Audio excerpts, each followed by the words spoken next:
Bravo bosses. This is the Bravo Investigator podcast. I'm your host, Dana, and today we are talking about Southern Charm and the Real Housewives of Beverly Hills. Let's get into it.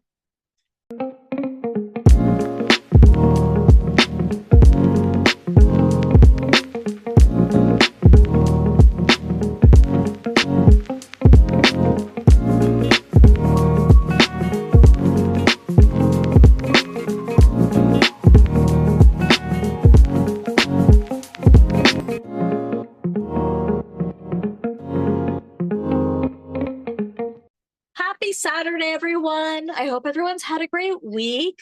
It is very rainy here in Toronto, so my dog does not want to walk. She's so funny like that. Like, she'll go out the front door and she'll try to turn right around and go right back in before the door closes behind her. So we're staying in for most of today. And today's a big podcasting day. I'm doing this today, and then I'm doing the Patreon episode today. So here is the schedule that I believe I'm going to be doing going forward. Okay, well, I'll tell you the schedule for next week because it's a bit different, and then I'll tell you what it is going forward. So, hello, it's Saturday, and we are doing Southern Charm and Real Housewives of Beverly Hills. This week, you would have caught the reality roundup, which we did on. Did I do it on Tuesday or did I do it on Monday? I definitely did one this week. And then I also did an episode recapping Summer House and Amanda Batula's interview with Marie Claire, as well as my event with Hey You Social at Tiff Bell Lightbox with Jesse Solomon and Lindsay Hubbard, which was so freaking cool. And that was on what day did I get that out to you guys? On Wednesday. And then on Friday, I got you guys Love is Blind, the finale, gave you guys all my thoughts and feels. And here we are today again, Southern Charm, Real Housewives of Beverly Hills. So next week, here's what we're going to have. We're going to have Reality Roundup on Monday. We are going to have Summer House either Wednesday or Thursday.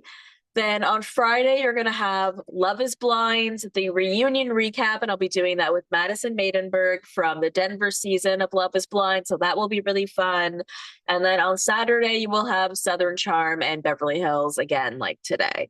So basically, that's going to be the schedule, except for Love is Blind, because that'll be going away after next week. So I'll be doing reality roundups on Mondays, as per usual. Saturdays, you will get Southern Charm and Real Housewives of Beverly Hills. And then I'm going to do Summer House at some point midweek. And then for the Patreon babies, I'm going to be doing Southern Hospitality because that is what they ordered. And I felt like, all right, let's do it. I wasn't really sure what to do over there. We've been recapping Vanderpump Rules from the beginning, which has been so much fun. But we do have other Bravo shows on. But Southern Hospitality seems to be one that just hasn't caught on, even though some of the bigger podcasters have been covering it and the stars are shining, you guys. Like these people, I mean, we've been saying the same thing forever, but this is basically the closest thing we're going to get to OG Vanderpump Rules. Like, I promise you, this show is so good. I don't know what it'll take to get you guys into it. Try binge watching it. I promise you, this is so worth it. But for now, I'm going to do it over on the Patreon. So if you do want to listen to my Southern Hospitality recaps, we will be doing that at patreon.com/the Bravo Investigator podcast. And those will also come out on Saturdays. Okay. So it'll be Mondays, Wednesdays, and then Saturday on the free feed. There'll be a recap episode of Southern Charm and Beverly Hills, but there'll also be a recap episode of Southern Hospitality on the Patreon. So 2 episodes on Saturday. So that's what we're doing. That's what's going on. And yeah, I think today's going to be a pretty short episode because, well, first of all, I could not believe that Southern Charm, that there's only 1 episode left. Like at the end of this episode, when they said next week on the season finale, I was like, wait, what? Like, did we have the mid-season trailer? Like I thought, I don't know. I just felt like, oh, this was kind of like a weird season. Like well, I guess it ebbed and flowed, but it just, I don't know. It didn't hit in some ways, I guess, but we'll talk about that in a second. But yeah, this was definitely much more of a filler episode. We were literally just watching people heal. So not much there. And Beverly Hills has been a drag, right? So it's unfortunate. So today will be a bit shorter, but that's okay. It is what it is. But like I said, you can also head over to the Patreon to listen to my recap of Southern Hospitality if you want more. But yeah, let's get into it. Let's start with Southern Charm. So this is season 11, episode 14. We are still in Mexico. And just remember that Craig was screaming at Sally in the van when they were on their way home from like a bar. Craig is absolutely schlammered. And people are like in awe, though. Not everyone, like it really seemed more so like people like Austin who just know how Craig is felt more so like, oh yeah, I've seen this before. But Sally was just so, Sally and Charlie were like mouth agaped, literally to the point where I captured memes of both of them. But everyone agrees he was absolutely awful and it came out of nowhere.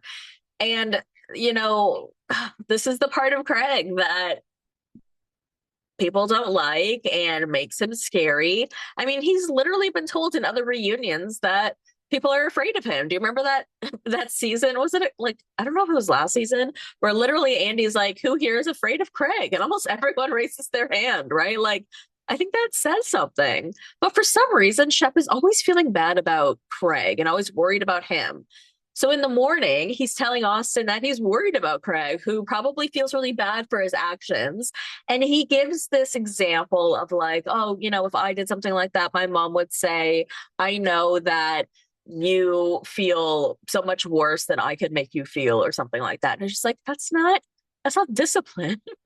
It just sounds like Shep had no discipline growing up, which sort of makes sense. It sort of explains a lot. Sorry, I need some water. My mouth is so dry.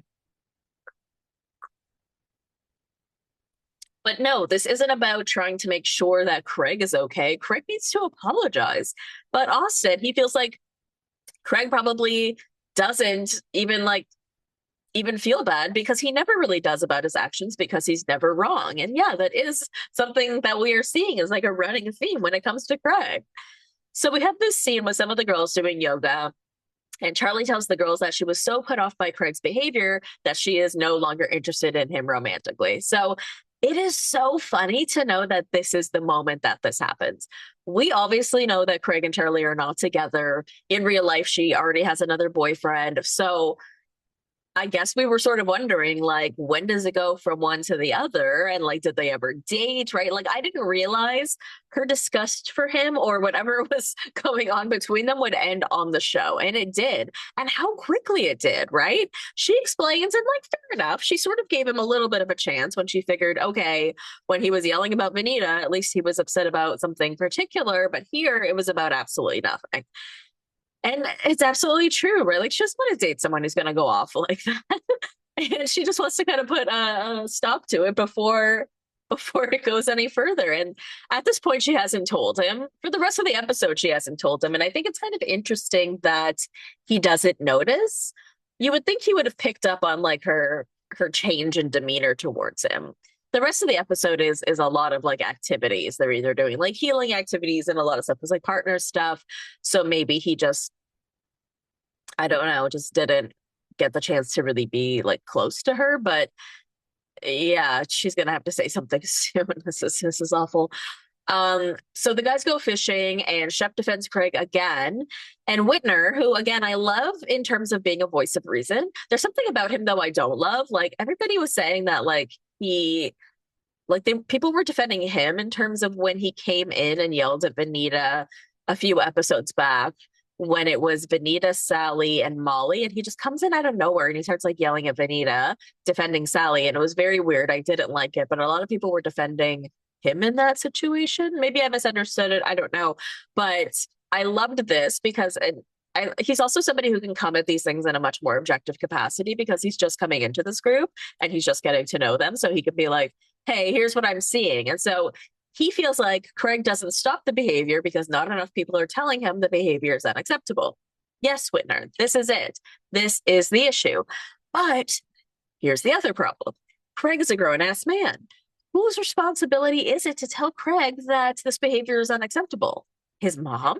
Right? Like, is it really Shep's responsibility? Is it really Austin's responsibility? And if they do so, we all know how that's going to fare, right? So he's just going to go off again. So whose job is it? So I feel like what everyone has done to just sort of like placate, sorry, I can't say my words today, placate Craig over the years is just sort of, I don't know, disassociate in their minds until the yelling stops because they just know that it's not going to help to try to get involved, which is exactly why Austin didn't try to get involved when Craig was yelling at Benita, because he knows that once the Craig once Craig is like wound up, you can't unwind, right?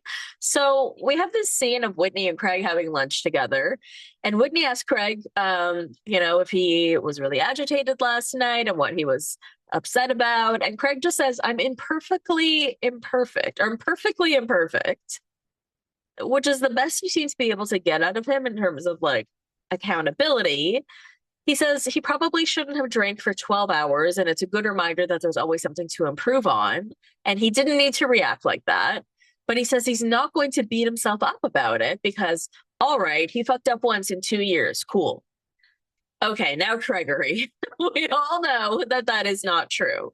So I do have to give Austin credit because what he is saying about Craig is very correct. He's basically saying that, like, you're never going to get any accountability or any wrongdoing out of, or any admission of wrongdoing out of Craig because he'll never admit to any sort of wrongdoing. And we're seeing that right here. Craig was dead ass wrong in that situation. Like, can we all agree? Can we all agree he shouldn't have been yelling at women for absolutely no reason? Yes, I think we can agree. So all we're getting out of him here is like, oh, okay, I can improve on that, but I'm not going to beat myself up about it. Nobody's asking you to beat yourself up about it. We're just asking you to apologize. Like, also, like, there's been like a few times now that you've yelled out of nowhere. There's actually been 3 times this season where he's let one tiny little thing trigger him and set him off to such a great capacity. That means that he is harboring things. You cannot blame all of those people for him going off. Because in each of those situations, okay, the first one was Austin, the second one was Benita, the third one was Sally. You can't say that all of those people are wrong and all of those people are coming at Craig. Maybe they are, but like he needs to learn to handle conflict in some other kind of way. It cannot be just like bursting out at people, especially when it's something so small. And if it is something small, it just shows that you've been harboring a lot of resentment towards those people or towards certain situations. The only reason I would ever have an outburst like that is if I like freaking hate the person because I've been harboring all of this resentment. So you need to go to therapy and you need to work that shit out. You can't just harbor it and harbor it and harbor it. Work it out. Like work it out. So no, you have fucked up more than once in 2 years. You have fucked up 3 times this season. So Whitney suggests that he apologize, and Craig is like, to who? And Whitney's like, maybe Sally. And Craig is like, no matter what Sally does, like, she's always around. And like, I think she's like a reason why like Charlie and I haven't gotten further than we actually would, which I don't know. I don't think that that's necessarily true because your actions, unfortunately, Gregory, are the reasons why you are now going to be no longer be with her romantically whatsoever. Would you be further along? Maybe by a week or so, but I don't think in the grander scheme it would have made a world of difference considering this behavior, right? I mean, uh, well, hopefully Charlie's happy with her new man now, but yeah, I am seeing a lot to Craig this season that I haven't seen from him in a few years. Fair enough, right? Like we've seen him in this relationship with Paige, where he's on his best behavior, where he's in his Martha Stewart era. And now we're just seeing like really angry Craig come out again. Now we do know that he's a man who loves his ChatGPT therapy. I'm pretty sure he's seeing a real therapist too, but he needs to do something about his anger, right? Like sorry, I hate to be like fully team Austin, but I'm team Craig too because I want him to get better. I do think he needs to go to anger management. Even if all of these people are coming at him, then he needs to decide how he wants to handle those situations in a healthier manner, or he needs to leave those situations. And it's totally fine to do one or the other, but you can't do both. You can't just yell at women. We can't have that happening. So Shep plans this spiritual healing for the group. They do a sweat lodge. They do a chakra circle, and they have to close their eyes and hold hands with someone. And like somehow, some way, Craig and Vanita end up holding hands with each other as partners. They open their eyes, and it is really like unnerving that they are holding hands with each other. It feels like so completely unnatural just because we know they hate each other so much. It would be like in present day watching Tom Sandoval and Ariana Madix hold hands. You would cringe. It would feel so weird. So they go around in a circle again and find a partner again, and Craig and Austin find each other. And then Shep is just sort of watching this out of nowhere, and it warms his heart that Austin and Craig are holding hands. But like, I don't know. Somehow they both felt like it was a nice step towards their friendship. And I don't do any of the spiritual stuff, so maybe there is something to be said for like physical touch, um, kind of transmitting love. I wasn't listening to any of it. Maybe that's what they were doing. I don't know. I don't know what the hugging and the touching and the hand holding really does, but I can assume it's like a transfer of energy, a transfer of feelings, emotions. I don't know. So it's a lot more than that. It's a lot more than that. But I have to concur with Austin that I do think that Craig needs to either do something about the way he handles his anger, either via anger management or get off the show. These are just my opinions at this point. In terms of how we move forward, though, like the fact that this is like the second to last, I mean, do we need Whitner? Probably not. We didn't get much about him. He didn't contribute in a major way. I think that Sally is a major player, and I think that she's great and needs to stay. Charlie ended up just sort of being, I don't know, just being about Craig, which is not her fault, but like, she's just like another one of the blondes that they bring in and bring out, right? Like, she didn't really stand out to me. I don't know how much Madison can last, like how much longer she can really last with having her little family, right? Like, it's just sort of weird for her unless she's just popping in and out as like a friend of. Um, Yeah, it's weird because this show has always centered around those core three guys, and like two of those guys have been fighting for years, and it's just. And if I'm literally sitting here saying that Craig can't be on the show anymore, or isn't going to be on the show anymore to protect his own mental health, then what do we have? Because you really do have a season of everybody like coming at Craig, right? And that's not a defense to Craig. It's just like, I don't know, maybe he these. I mean, we know why he's having these outbursts, but at the same time, that ain't healthy.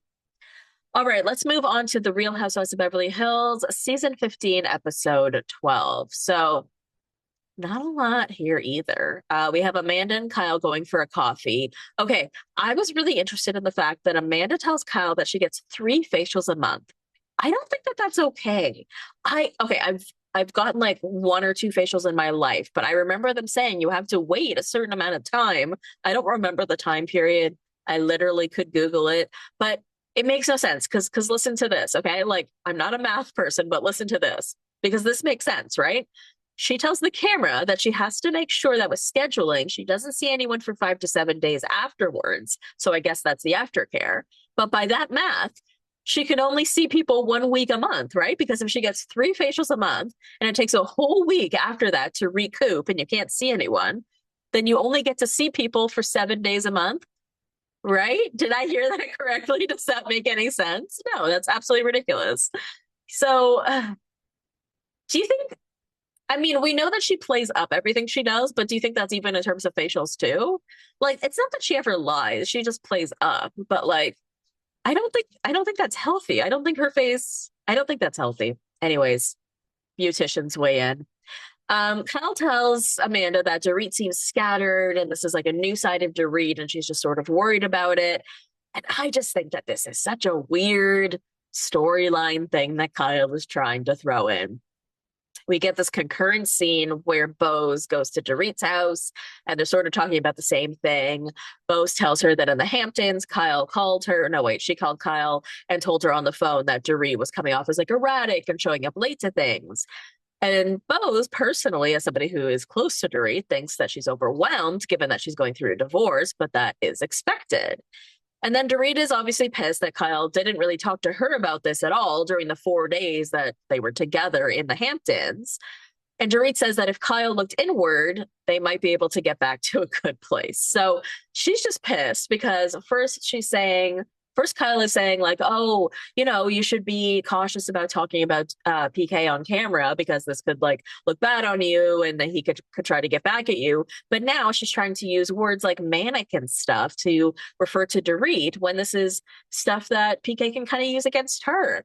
And like Bose feels like Kyle is not coming from a malicious place, but I did. Until this moment, I'm like, yes, she is. Because this storyline about like Dorit being erratic is ridiculous. Dorit has always been scattered. Dorit has always been late.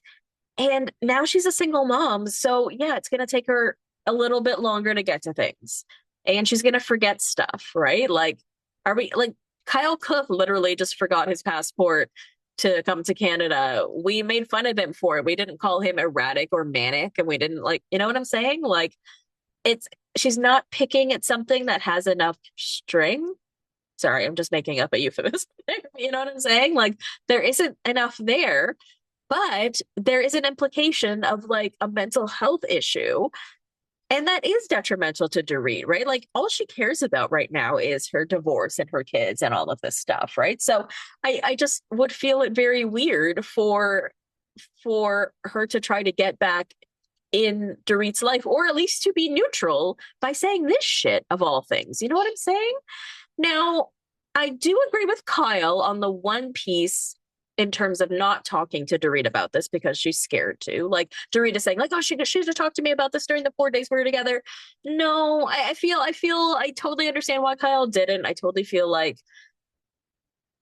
Dorit wouldn't have made that a safe space because they're not in a good enough place. Dorit feels like she would have been different, but I get that, right? Like I wouldn't go up to like somebody I've been having issues with and like have that kind of conversation. Like I would totally get defensive and totally get my back up, and so would Dorit, right? Like I don't agree. Um but Bose explains that she thinks that Kyle is actually worried about Dorit. And it's just that, like I said, that she didn't feel like there was probably enough trust between Dorit and her. So she went to Bose. But I still feel like a weird thing to do on camera. And I think, if I'm not mistaken, they're not in a good place to this day. And I would attribute it to this. I mean, you were already told to say less, so say less, right? Like when it comes to Dorit and PK, so say less. Like Eric had already warned her, like say less. My dog is licking my arm, which is next to the mic. So if you're hearing that, apologies. Apologies. Okay, so then we get this sit down with Rachel and her kids, right? So she's got these two boys. She's letting them know that she has officially filed for divorce from her husband, Roger. And she's letting them know this, I guess, because it went public, it went viral, which I didn't see either. And her kids say that they didn't see either. But she's letting them know, like, okay, because it like went all through the media, I just sort of need to talk to you about it. And I felt like that was okay. And I know we love Rachel, but like I just want to have like a little bit more of a frank conversation about this here because I don't know what you guys think about the rest of how this episode went. It just felt like a little weird to me to be having this conversation on camera with the kids. I don't know. I don't know. Like the beginning of it was fine, but then like she's asking them if they feel like things are more peaceful. One of her kids, Kaya, says yes. Um, Rachel says that this is because like Caius was always like mad at her for like allowing herself to be treated badly by Roger.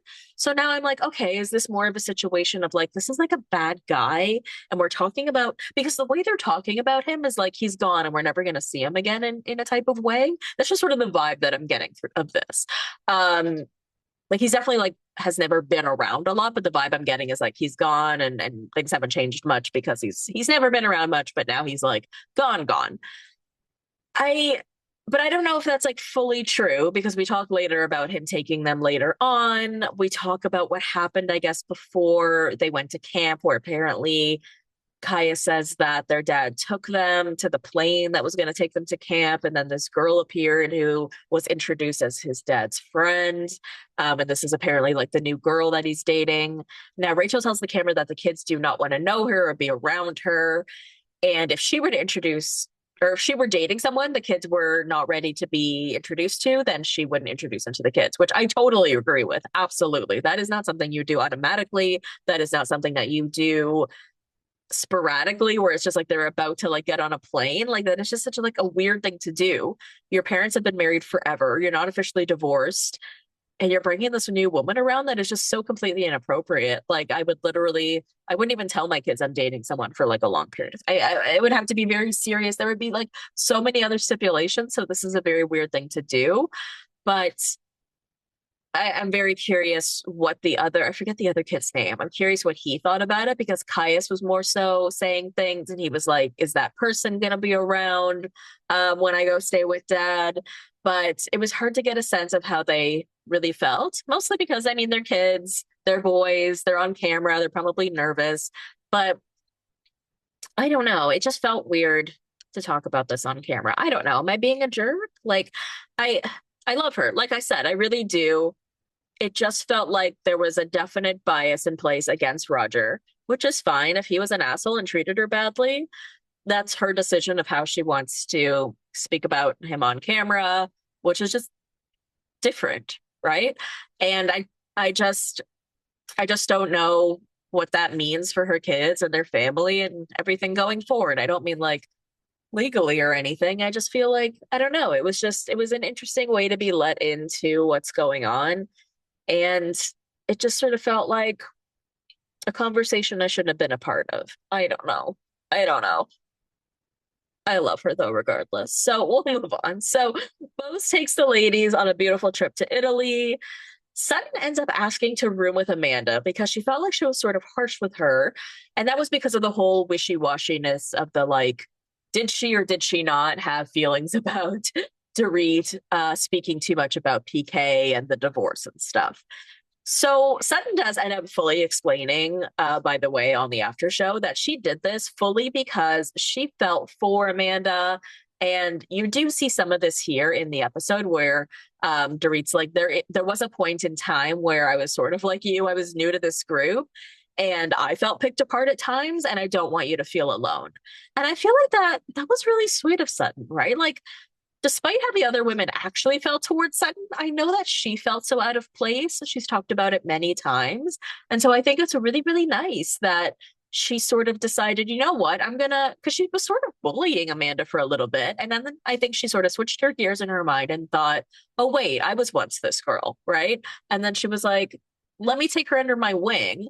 Because also, Sutton doesn't have a buddy this year. I mean, she has Jennifer Tilly, but she doesn't have Garcelle. She doesn't really have anyone on her side. And so it would only be beneficial to her to befriend Amanda.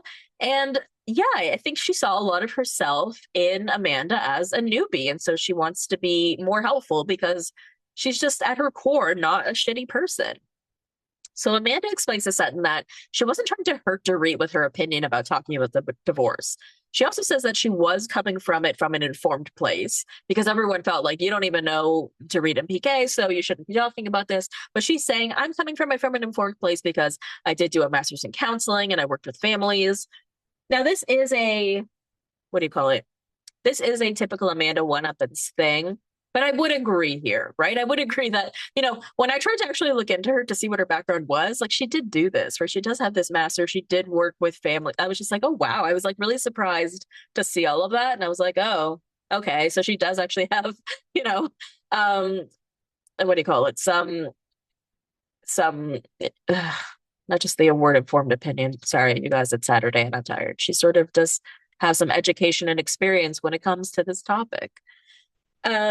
So Sutton says that Dorit can sort of be hard to reason with, and then Sutton would then sort of hold in all of her feelings about Dorit and would explode. And then they kind of flash to all of the times that Sutton would explode. So she sort of suggests that Amanda tell Dorit how she's feeling so that she doesn't end up in the same situation. Sutton tells the camera that Amanda should own who she is and use her voice and not her 5-year-old voice, but a 40-year-old one, which again, Sutton's still getting in her little digs, but my understanding is that Sutton and Amanda are still friends to this day. And it is one of the people that she still speaks to from this show. Again, we don't know if Amanda's going to be continuing. The after show is super weird because now Amanda's filming by herself. I don't know what would have happened to the extent that she can't film with like even one other person. So that's kind of wild. But no, I think that that's really nice of Sutton. But yeah, other than that, we really just don't have a lot going on this season. It's funny because we don't like Amanda, but Amanda's the only storyline going on. I could miss 3 episodes and I wouldn't miss much. I do like all the stuff that Rachel is giving us, and I think that it's like open and raw and real and stuff, but like, is it too much? I don't really know. at the end of the day, this is a dying franchise, and I don't really know what we can do about it. I'm not a recaster, you guys. I'm just not about it. But I don't know. I don't know. They never listen to our fantasy picks anyways. So what does it even matter? But yeah, I think there's several of these ladies who are just sort of done, to be honest. And it just feels like a snooze fest. It sort of feels like the kind of show you have on in the background and you're not really paying attention to because not much is happening. But you got to credit the women who are doing the damn thing and are being open and honest and forward and pushing this show forward and giving us something to watch because otherwise, I don't know what we would be doing. All right, guys, that is the end of the episode for today. I hope that you enjoyed it. Like I said, if you want some more content, head over to the Patreon, patreon.com/the Bravo Investigator podcast, or you can follow me online, TikTok, Instagram, and Threads at the Bravo Investigator. Subscribe to my YouTube channel, join the Facebook group, and I love you, BBs. I will see you next time. Thank you for listening to the Bravo Investigator podcast. For more content, head over to patreon.com/the Bravo Investigator podcast. Follow me on Instagram, TikTok, and Threads at the Bravo Investigator. If you enjoyed the show, leave a 5-star review. Love you, BBs. See you next time.